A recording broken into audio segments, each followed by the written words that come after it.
7 days 7 प्राणायामा series मधला दुसरा प्राणायाम. जर तुम्हाला खूप जास्त राग येत असेल आणि त्याला कंट्रोल करायचं असेल, त्याबरोबरच तुम्हाला शांत झोप अनुभवायची असेल आणि तुमच्या मनाला शांत करायचं असेल, तर हा प्राणायाम तुमच्यासाठी एक वरदान आहे. तो म्हणजे ब्राह्मरी प्राणायाम.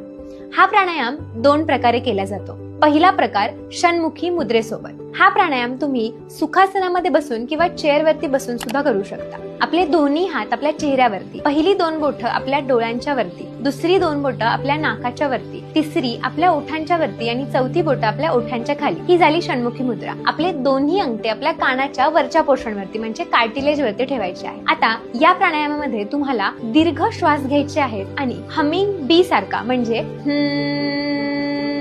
असा आवाज करत तो संपूर्ण श्वास बाहेर सोडायचा आहे. याचे 5 ते 7 राऊंड एका सेटिंग मध्ये तुम्हाला करायचे आहे. यानंतर हा प्राणायाम तुम्ही रोज रात्री झोपण्यापूर्वी सुद्धा करू शकता. जर तुम्हाला इन्सोम्नियाचा त्रास असेल तर तो सुद्धा दूर होऊ शकतो.